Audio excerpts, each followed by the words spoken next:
This is Flipping the Script podcast, the soon-to-be #1 leadership podcast for purpose-driven leaders and great guest experts who give us a unique insight into what leadership looks like behind the scenes. I'm Shalia Stafford, your host, and I'm committed to helping you lead your challenges using leadership strategies to gain new perspectives, fuel your growth, and transform the way you execute on your success.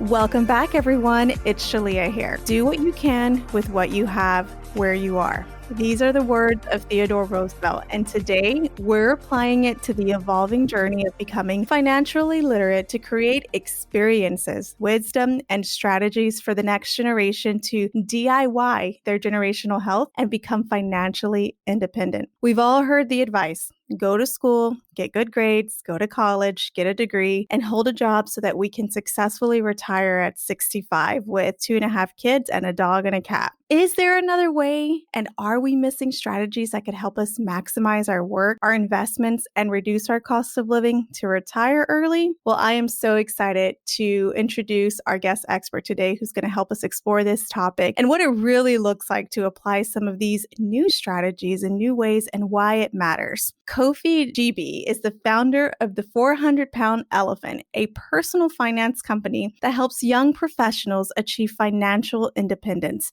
His coaching empowers people to get rid of debt, save money, and build generational wealth. Kofi's own debt-free journey is a testament to what is possible with a bit of focus and discipline. He paid off $34,000 of student loans in 1 year. He's a community leader recognized as a champion of justice and equality by the Urban League of Greater Atlanta and a graduate of Lead Atlanta. Kofi, I am so thrilled to continue the conversation that we had at our local Choose FI meetup here in Atlanta and to have you on to share your expertise with our audience. Thank you so much for being here. Oh, thank you so much for having me. When I hear that paid off 34,000, it sends chills down my spine. I'm like, man, So yes, I'm excited to be here, and I have a couple of nuggets that I'd like to drop and help the listeners and hopefully provide some really good insight. So thank you again for having me. Of course. And as a tradition of the show, we like to have our guests answer a few fire away questions to get to know you a little bit better. Shall we fire away? Let's fire away. Let's do it. All right, let's do it. What is something that you're curious about right now? What is something that I'm curious about this? I'm curious about this presidential election. There's a lot going on around that. So, and coronavirus. I'm very curious. Yes. So what is something that you understand today about your life that you didn't understand a year ago? Ooh, man, these are good fire questions. Well, I think one thing that I understand about my life today that I didn't understand a year ago is that I'm exactly where I need to be at this time. So often, I like to think that I ought to be further, that I ought to be more senior, that I ought to be more advanced, that I ought to have more technical skills, more degrees, be part of this, be part of that. And the more and more I think about the impact that I'm having and where I'm at right now, I am valuing the power of now and truly living in the moment. Like, this is the moment, this is now, this is what we control, and doing my best in this space that I have right now. So what is something that you wish you would have paid more attention to? I wish I would have paid more attention to my debt when I graduated from college. I ignored it. I was having lunch with a colleague today, and they're like, "I'm ignoring it. I'm not even looking at it. I just don't even look at it." And I tell them, "You have to." I wish I would have paid more attention to my debt. I wish I would have paid more attention to stocks. And when you're in college, you have so many resources. You have libraries, you have journals, you have publications. I wish I would have paid more attention to real estate. So I would just say my personal financial situation, I wish I paid more attention to it. And I'll talk later about how about how my student loan doubled within about 6 years. Wow. Yeah. So I wish I would have paid more attention to it. I could have approached it a little differently had I paid attention to it. So what required your patience today? What required my patience today? Atlanta traffic. Say no more. And I mean, I just feel like people are getting so bold.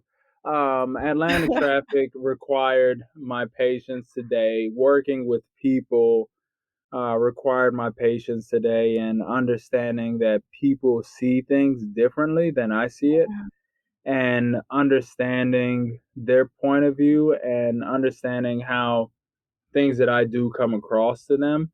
And so self introspection and looking at really where other people come from requires a lot of patience, because sometimes you don't Yeah. think people are right.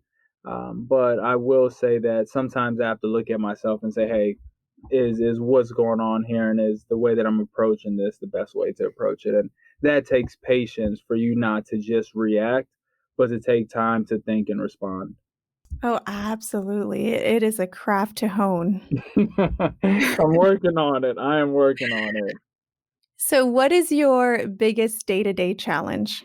My biggest day to day challenge is building building successful or consistent habits, Mm, whether it's working out or whether it's a nighttime routine, whether it's a morning routine of reading words of affirmation, reading a positive quote, doing push ups, praying, and just building. I think building a successful routine that is repeatable is my biggest day to day challenge. Of what I think, once I do find what that is, and once I get good at it, I think that it'll drive a different level of success, because it'll peak a different part of my brain, and really help me to just have really good habits. You learn that people who are really successful have good habits. So building consistent morning and evening habits is something that I definitely know is a weak spot that I need to improve on.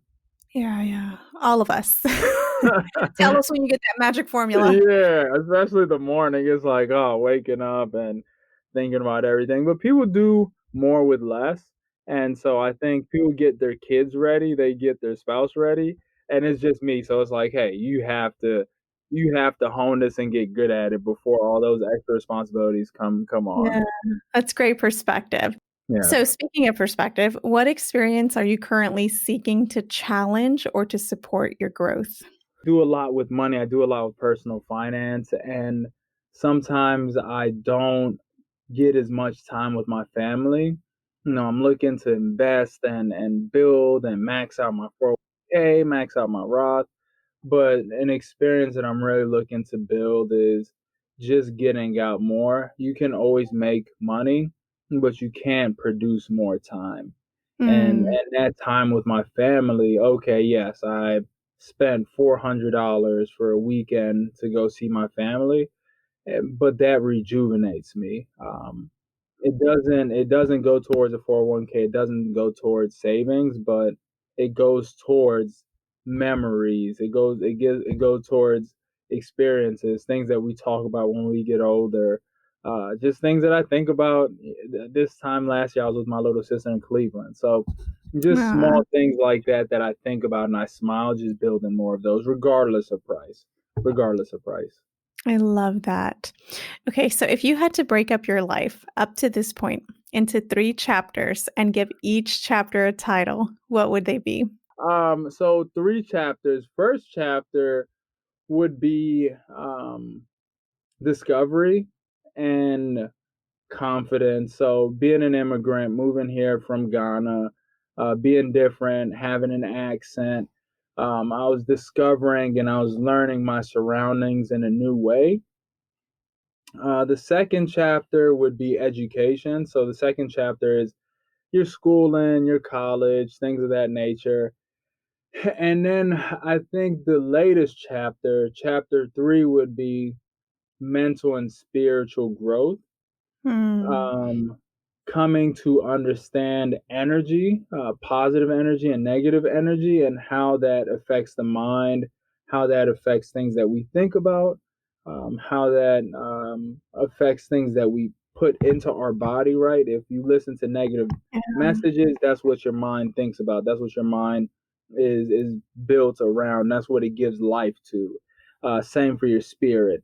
And so I would name chapter three the growth of mind and spirit, and really focusing on those things of what you feed in and what you take in, and things that you need to reject and things that you need not accept, because I don't think all things are positive for the body, and all things are not things that experiences that we should Mhm. really participate in, and trying to keep that piece clean and pure. Okay, so you and I recently met at a local meetup. And for those who are wondering and new to the term of FI, do you mind sharing with us what is FI to you and what happened in your life when you learned about it? So FI is, and this is my perspective. I love the question that she asked me, is what is it to me? FI to me is the opportunity to choose. FI is Mm, it stands for financial independence. But to me tonight, I was co-teaching a class, and we were talking about what would you do if you had millions of dollars, and you have the yeah. opportunity to choose is what FI is. So for me, FI means choosing where I work. FI means choosing the people that I work with, meaning I look at the organization, and I think they should all be things that we do now, but also having a choice to walk away and to build upon yourself without having to worry about bills, without having to worry about how you're going to eat, how you're going to provide for your family. FI is that standing financial independence. And to me, it is the option to choose. And to me, is to your point, we want to get everybody. We want a lot of people to be having this conversation. And this is such a different type of conversation, right? It's really out there. It's different, especially for those of us who are learning about just the basics of how finances really work. And that would be most of us, really, and even in Absolutely. our generation. But going back to chapter one for you, what did you learn about money growing up? What was that like? What was your experience growing up? What's your story there? Chapter one was, I think chapter one was a story that I find with a lot of people. Chapter Yeah. one is, my parents worked, and I saw them working, and I took bills, and I grew up. I have to say, I had a very good childhood, right? I do not Mhm. come from very different challenges and very arduous task and upbringings that people have. So, and that's important, right? That's an important baseline to understand about my financial upbringing. Is I had every meal laid out, I had a roof over my head, and I had clothes on my back. And I know that that is not a standing ground for a lot of people. So I saw that as the basic means of what everybody should have. And then the second piece was, I my dad said, "Hey, go open up a bank account. Here's $10 and go open up." And I went to, I'll never forget it. It's called Right Pack Credit Union in Ohio, and I rode my bicycle and I opened up my bank account. And can you imagine like a 10-year-old walking up to a teller saying, "I Oh, want to yeah. open up a bank account"? I was that kid, right? And so I would get money and I would put it in the bank. I knew that it had to go in the, I just did not think it should go in a shoebox. I never thought it should go, hidden in a dresser or something. To me, my upbringing of money was seeing my mom work very, very hard. Was My mom told me when I was young, especially when I got my first job, she said, even if you save $50, always save money. If you can just save $50 every time you get paid, always save your money. So growing up, I had a saving mentality. I understood the value of it. I participated in it, and that was the first chapter of my life, was seeing my family work, opening up a bank account, and saving a lot of money. Because I continue to save, and then when I moved off to college, I kept saving, and as we get into different chapters, I guess I'll fill in the story more with different chapters. Yeah, yeah, that's exciting. So, okay, your dad and mom taught you to save your money, to be aware of your money. Were you always frugal with your money, or were you one of those who I'm like, I want to go buy some candy and I want to buy that new toy? I never cared about that stuff. I cared about stuff like going to the movies. I cared about things like clothes. I cared about really just saving. And again, it goes back to my upbringing of Yeah. I wasn't allowed to eat a lot of candy growing up. So I never that wasn't a thing to me, right? Like it was like, oh, I'm Yeah. not allowed to have it, so I don't really care about it.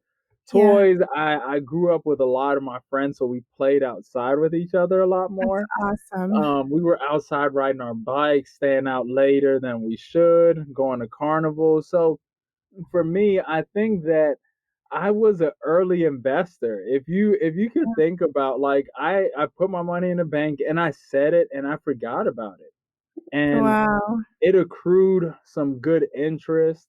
It grew over time, but I did not think about it. Once I had it saved in the bank, I have a hard time recalling. I think I bet my friend on the Super Bowl like $20 who would win the Super Bowl. And I remember losing and I felt so bad because I'm like, man, I have to go to the bank and explain that I'm taking out $20.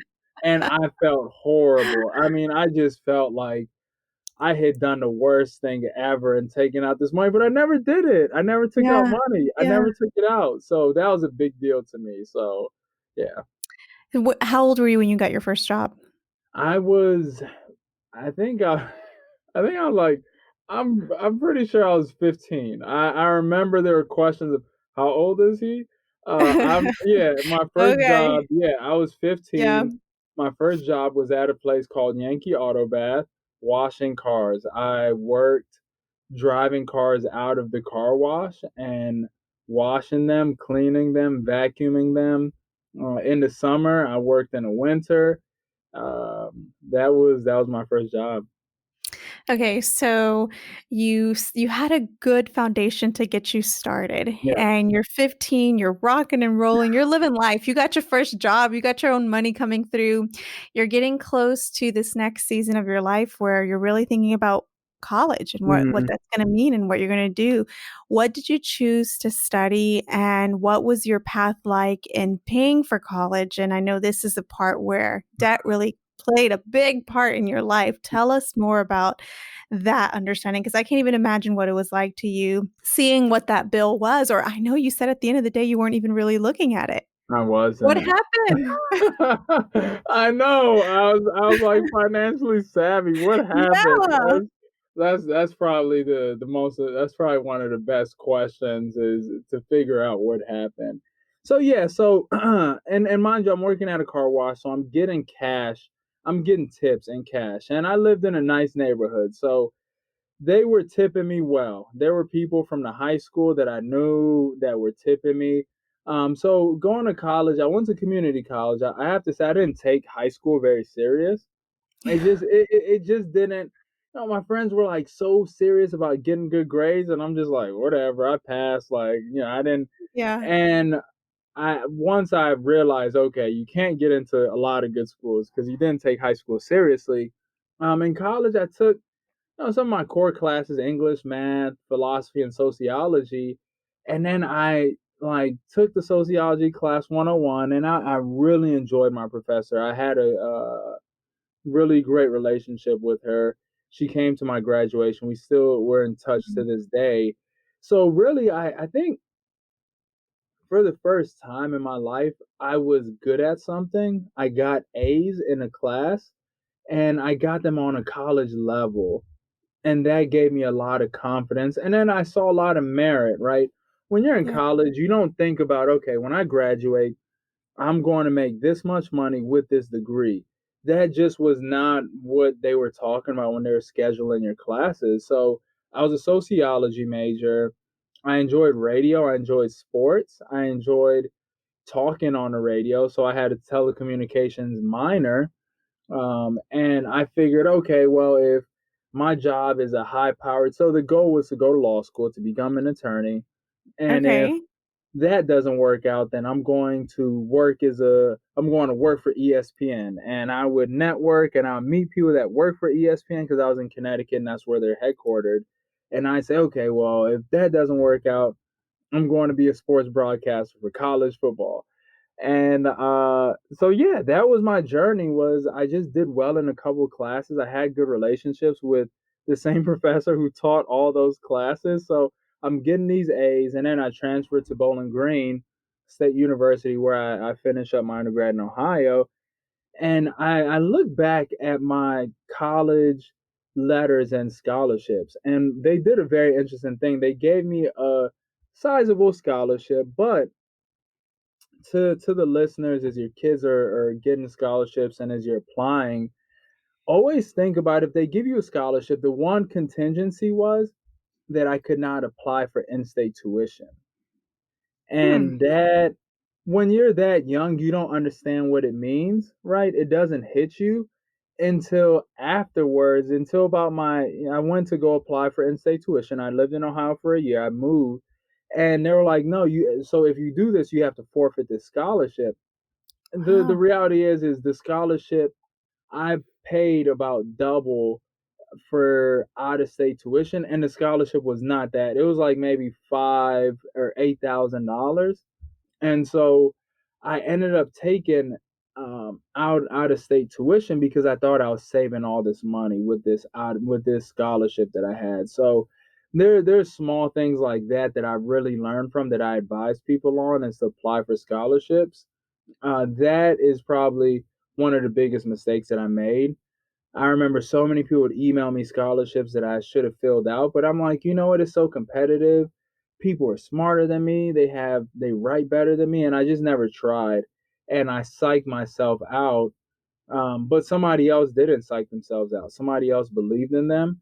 And that's one thing that I think, as we have this conversation, we need to have more conversations around applying for scholarships and trades.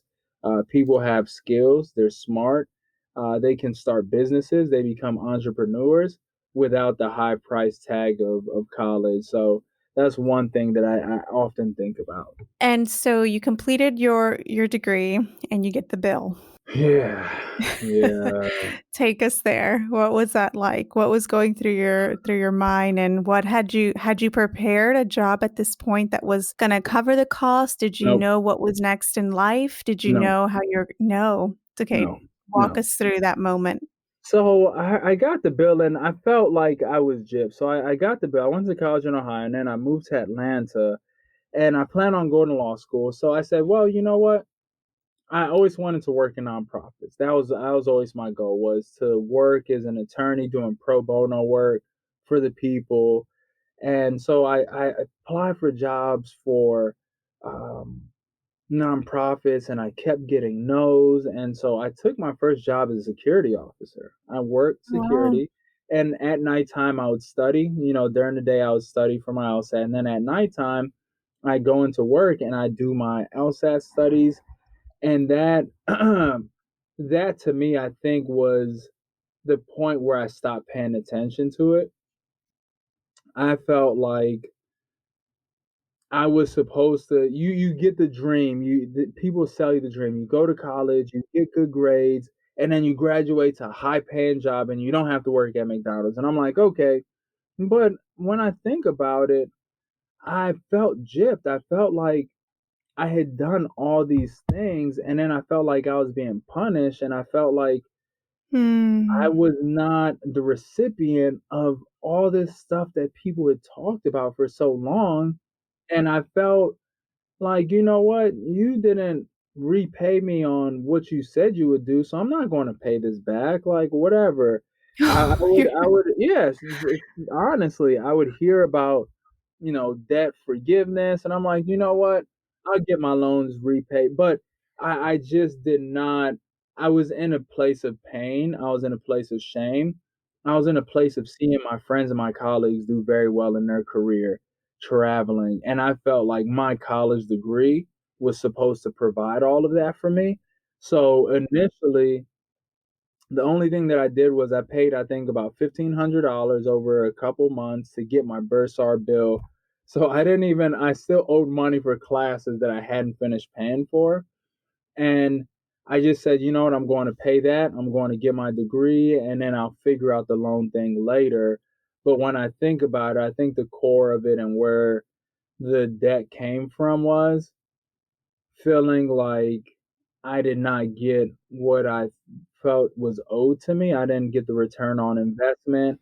My friends call me, they say, "Hey, Kofi, what are you doing?" And I was ashamed to tell people I was working security because I was voted most likely to be successful. And I didn't and I aligned a title with success.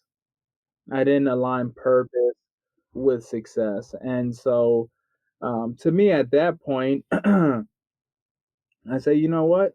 You did not pay on your promise to me, so I'm not going to pay on mine. And I suppressed it. I put the Yeah. debt down in a deep place, and I did not look at it for 6 years. Oh, wow. Yeah, At all. at all. Okay. So 6 years later, what happened that made you look at it, and where was it at, and what'd you do then? Did the So fairy take care of it? the fairy didn't take care of it. The fairy, the actual it was the opposite of the fairy. It was a person with a lot of interest. He came and piled a lot of Ouch. extra money onto it. So 6 years later, and in the meantime, I suppressed it. I pay, and they would call me and they would solicit, and I'd go into forbearance, and I would pay, let's call it $20 here, $100 there. So 6 years later, I graduated with $17,000 worth of debt. Six, excuse me, 6 years later, I'm looking at around 33,000, about $780. And so the interest had just doubled over time. I had unsubsidized private loans, meaning Mm. the day that I stepped foot onto campus, the interest was growing. I had student loan that had daily interest of $8. I had private loans that were about 9 to 12% of interest that I had on them. And so it was a slow drip effect. It was me not paying attention to it. And you ask, how did I come to look at it? Me and my girlfriend are sitting down. She's looking at her student loans, working on her budget. I'm on Instagram, and I'll never forget it. I remember exactly where we were. She was working on her budget. I was scrolling. I was looking at social media. It was a sunny day in Atlanta. And she asked me something to the effect of, how do you repay your loans? Like, how do you?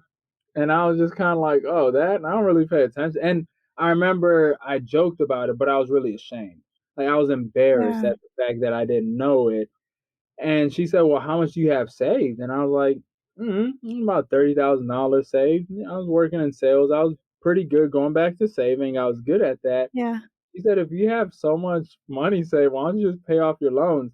Right? It was just so basic. It's like you owe $10, but you saved $100, and Yeah. now the hundred has grown to $500. Why don't you just pay it off? Like, you don't truly have $100. You need to pay that money back. And so after that, I thought about it and I said, okay, the fairy hasn't come to pay this off. So my now fiance is really the root of why I started looking at this. Yes. Okay, so how did you tackle that debt? So 1 year. 1 year. So I was working insurance sales, inland marine insurance, and I had good bonuses. And mind you, I could have done this 2 years prior. Yeah. Um, I looked at it and I just was hurt. And I said I didn't want to feel that pain anymore. So what I started doing was I looked at things that I like buying, like socks. I like buying suits, and I started calling. Right, they were like preying on me. I became the predator. I started calling my student loan service regularly. I would ask them questions. I would keep them on the phone for 5, 10, 15 minutes, understanding the website, where to go, how do I look at my interest, if I make a payment. And I would do the, okay, so you're saying that I can pay on my principal. Well, explain what the principal. I became a student of my debt. I Yes. learned it. I studied it. I would look things up, and they work. they're the best. They understand the most about this stuff. So after I understood the principle, the interest that I could go in, that I could pay on my interest, what I did is I looked at my loans that had the most interest on it, that I owed the most amount of money on, and I just started attacking that. I would say, okay, this has $6,000, and this is growing at the highest amount of interest. My next my next bonus is going to go towards this. I threw my savings at it. I stopped eating out. I would not. That was probably one of the biggest things. Is I would people would say, "Oh, let's go to lunch," and I just say, "Oh no, I'm good." They say, "Hey, this person's having a going away party," and I would go and I would drink water and I would not order food. I packed my Wow. lunch every single day. I bought a smoothie maker and I would make smoothies every single morning. I would make egg quiche. I would make quiche. I would make oatmeal. I would make low things that do not cost a lot of money. I buy vegetables and Yeah. spinach and I'll make quiche out of it and I just eat that for a week and I would not spend any money on food. That was just Mm. I just spent so much money on food. I looked at breakfast. Sometimes I would spend in 1 month in breakfast something like $35 and just constantly Mm. eating in the cafeteria Wow. to spending maybe $6 and having that be, my breakfast for the week. So really for me, how I ended up paying it off is I learned about it. I took the loans that had the highest interest. I would pay that's known as debt avalanche. I would pay those off. My um, my refund check, I did not spend a penny of it. I went and I paid that off. And then on May 1st of 2017, it was my birthday. I looked and I had something, a couple $1,000, and I said, I'm just going to pay it off. This is it. It stops today.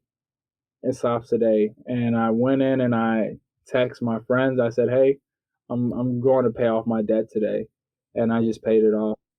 That's amazing. And I have to imagine that the hardest part about all of this was getting to that point of just having to look at it and take accountability for all of the cost of living that we have, to really sit down and say, to look at where our money's going, that we're spending 30 plus dollars on breakfast and X amount on coffee, and to have to own that. It's definitely not an easy part of our journey, but I'm curious, what was the hardest component of money habits that you had to unlearn? Oh man, I had to unlearn that. Okay, because you have money doesn't mean that you need to spend it. And this is something that I mean. I truly mean this. I would get a bonus check, and I Yeah. remember I would force my girlfriend to go shopping with me. I'd say, "Hey, we worked hard. We've been stressed. Let's go enjoy." And I remember it was at a point where she's like, "I don't want anything," and I'd be like, I'm going to go buy you some running shoes."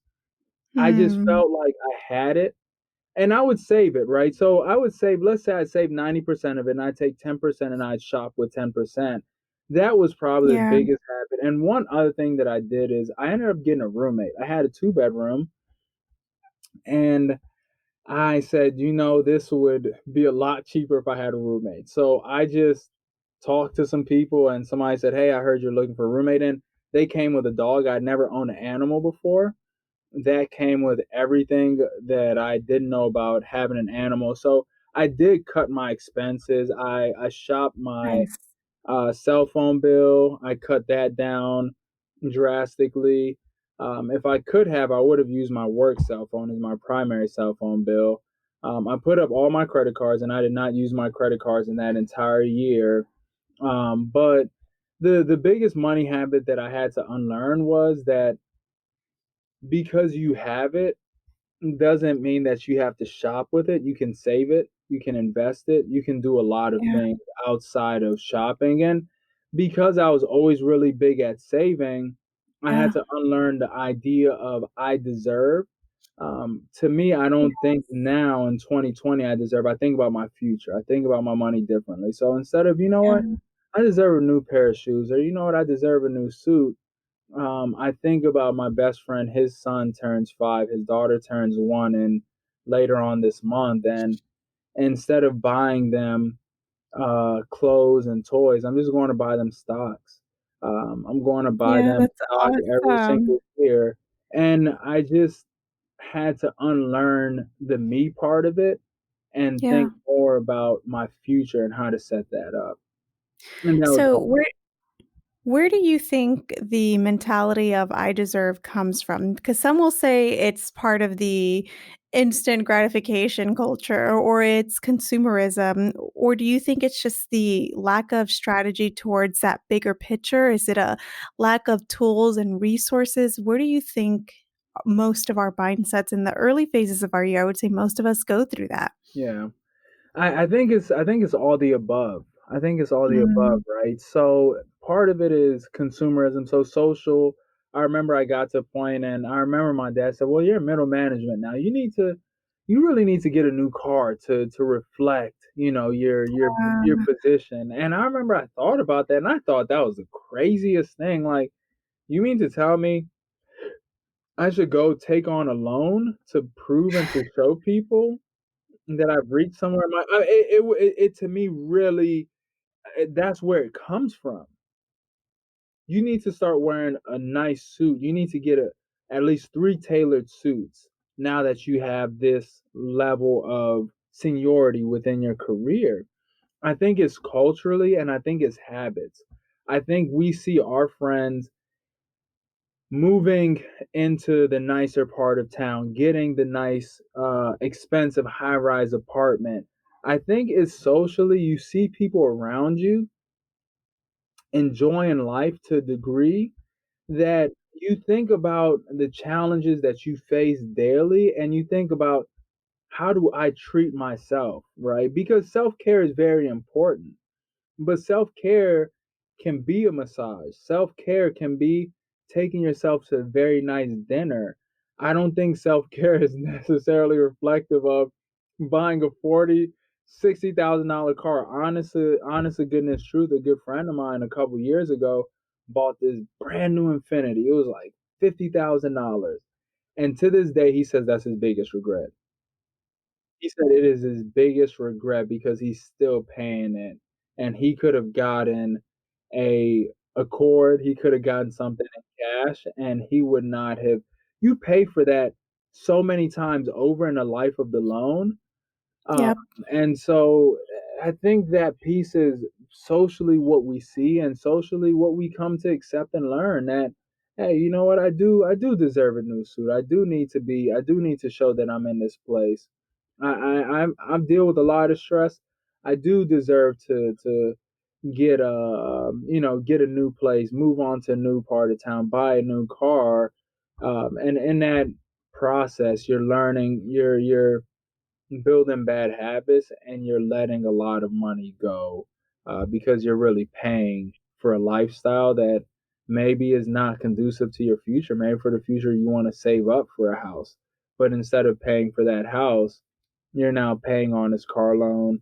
You're paying for this really high expensive place to live versus really focusing on the core things. And I'll say the last thing to it is I don't think we have conversation. I don't Yes. think we advise each other like, hey, look, before you do that, this $400 that you're going to pay every single month, this $600 that you're going to pay in this loan, you can buy index funds with that. And Yep. within 4 or 5 years, you can afford 2 new cars. Instead of moving into the new part of town, stay exactly where you are, get a roommate, house hack, rent out a room, the basement of your house, and build that income versus we say, hey, we are going to go get something because we deserve it, and we don't have holistic conversations, which I think would really provide more healing to one another because we're Yes. dealing with some deep type of pain where we feel like something that we buy is going to solve and we come to learn it doesn't, and that does not help at all. There's a lot of self healing in money, habits that we have, and in things that we do that we think will make us happy, only Yep. to learn it does not. It just brings a different level of problems. It's so interesting that you say this because I was recently having a conversation about money with my kids. And I have a 12-year-old and a 6-year-old, as you know. Yeah. And I have a goal of mine has been to have them very financially savvy at young ages, through their young age, through experiences that they have with their business that they created. And my oldest recently invested in Vanguard. Oh my. And my youngest is listening to all the conversations that I'm having with him. And I make sure that from time to time, because we talk so much about it, that they remember that money isn't happiness. I always ask him, what does money mean to you? What do you think? Is money going to make you happy? And I asked my youngest, and he said, my 6-year-old, this was his explanation of money and happiness. He said, no, mommy, money is not going to make you happy. It can give you options or madness. Wow. Yeah, you need to. I mean, he needs to copyright that. He needs to own that. I mean, I think we're old enough to understand that money is a tool. That's what it Yeah. is. I used to think when I made $30,000 that when I made 40 or $50,000, I would be so happy and I would just have such a better quality of life. But it just does not work that way. It comes with different responsibilities. It comes with different options. And so he's absolutely right. And I wish that we collectively socialized around it and talk to kids about saving, talk to them Yeah. about education, talk to them about different skills so they do not see money because for so long I saw it as the answer to happiness and Yes. it has been nothing close to it. It is Mm. not the answer to happiness, and it's difficult to comprehend that when you don't have it. Um, Yeah. and I also have to come to accept that as well. Absolutely. So, as you think about generational wealth, what does that mean to you and what does that look like for your future? It means it's simple, leaving more than I came in with. Generational wealth to me means having life insurance in case something happens. So, if let's say I'm the sole provider, a single parent, so my kids do not go into a space of need. Generational wealth to me means educating my kids about money, is not giving it to them, having them earn it and having them understand that it's a tool. Generational wealth to me means leaving assets like a home, leaving savings accounts, writing a will. So it's very clear where my money should be and who will have access to it. Generational wealth to me is I have so much more than what my parents had and Yeah. leaving the next generation with that. And it's leaving a good name as well. Is not, Mm. I believe that a good name is more powerful than money. Because if you think about Martin Luther King's and the Gandhis and the Mother Teresa's, generational wealth is it's a sense of giving, it's a sense of finding purpose and passing that on to future generations. So they just don't think that it's about the money because if they have the money and they spend it without purpose, without giving, without Right. morals and ethics, then it just becomes a piggy bank for splurging. But if you teach them the value behind it, they too then up it and they're able to leave more for the next generation and so on and so forth. The statistics are pretty scary. I read that generational wealth doesn't make it past the second generation. Does not, and for African Americans, generational wealth does not make it past the first generation. Wow. And I think a lot of that becomes, a barber within where I used to get my hair cut was his aunt passed on a lot of money to him and he started planning out how to spend every single dollar before he had it. And Mm. it goes back to financial literacy. You don't spend money that you don't have. You don't count money that you don't have. But making sure that people know how to manage it um, is probably one of the most important aspects that we don't talk about, or even writing out wills, because sometimes if you don't have a will written out, so much money goes to the state. There's a lot of in family fighting, versus everybody getting a share and everybody knowing how to manage that. And I think that that's something that we can all work to be better at. So, what would you do differently on your path to financial independence? The only thing that I would have done differently, and somebody asked me this the other day, I would have had a plan after I became debt free. Hmm. You would have had a plan. I would have had a plan. Like, I became debt free, and then would get bonuses. I would get large amounts of money. I would get my income. I'd pay off my bills, and then I'd have all this money left. I did not know what to do. Yeah. If I got paid and I paid out my bills, instead of now that money going to student loans, when I got a refund check, when I got my refund, when I got a sales bonus, when I got a promotion, I didn't know what to do with that. I was left with the money, with the surplus of it. I had no clue what to do with it. And I wish I would have started learning about investing. I wish I would have read Tony Robbins, The Money Game, earlier on. I wish that I would have invested more in learning about it. So when I Yeah. got to the space of being debt free, I would then know how to mobilize my finances to start working for me. And it took a little while, and it's okay, but that's definitely one thing that I would have been more strategic about. Where's chapter 4 for you going? Whew, chapter four. So chapter four for me now is marriage. Chapter four is my family. Is building my family. Chapter four for me will be um, family ties. Is I guess how I would title chapter four.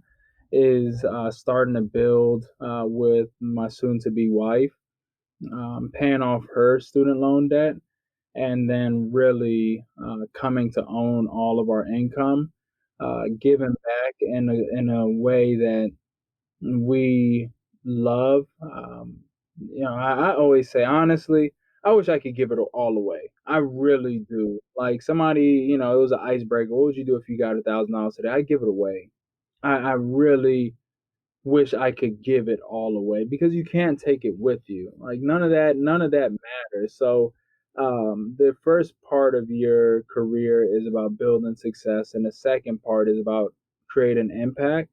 And so I'm in the impact phase. I'm in that lane right now. Okay, so as we wrap up the show, we love to have our guest experts leave our audience with a leadership challenge. What challenge would you give our listeners based on our conversation? So I would tell them to give the best of yourself every single day. You have days where you can slack, where it's kind of a gray. Give your best every single day. If that's managing a team, if that's managing a project, that will give you clarity, and I think will take you to new levels. Write down your strengths and weaknesses. Write down your strengths and areas of opportunity. Every day, even if you write down three, and by within a week or two, you'll have a page of a brand new resume. You'll have a page of areas that you can improve, and also areas that you can work with a mentor to build on, which are your strengths. And the last piece is leave with more than you came with. Um, if you come into something, if you come into managing a team and leading a group, leave it better than you found it. If somebody gives you something, make sure that you give twice as much. Don't always come to the table expecting to be fed. Sometimes come to the table with nutrition, with knowledge. Um, and so always leave with more than you came with. Always give. It will pay off exponentially. It has for me. And it'll pay off, I believe, for future generations. I believe it'll pay off for my friends. It'll pay off in my career. Always leaving more than you came with. I don't ever think about, I gave somebody something and I never think about getting that back. I just know that in time it will help that person and in time it'll help me as well. Kofi, how can our audience learn more about your work and get in contact with you? Oh, thank you. So people can find me on Instagram at 400 pound elephant. That's 400 LB elephant. People can find me on 400lbelephant.com, Facebook, Twitter. Um, yeah, you can find me at 400 pound elephant everywhere and really join. It's called our Money Tribe. We're a community that supports each other. We share our wins and our losses and just being vulnerable. And it's still a journey for me, right? Like, yes, I'm still debt free, but I still have challenges of going back to school and maybe taking on debt. I have challenges of looking to retire and retire in good standing. So I never want people to think that it's all perfect for me now. It's far from it, and I would love for people to join us in the journey and also to join you guys in your journey as well to be a cheerleader for everybody because I think we all need that. To our listeners, the ball is in your court. I challenge you to take action, continue the conversations, and reach out to Kofi to partner with him in your leadership journey. You are listening to Flipping the Script. We'll see you on our next episode. Kofi, thank you so much for joining us today. Oh, thank you so much for having me. I had a really good time. Thank you. It was a pleasure. If you found even the smallest nugget of wisdom in this episode, share it with a friend and your friend will thank you. Let's continue the conversation with like-minded leaders and join us on Facebook at Go Flip the Script. Until next time, I challenge you to incorporate what you learned today to evolve your leadership impact.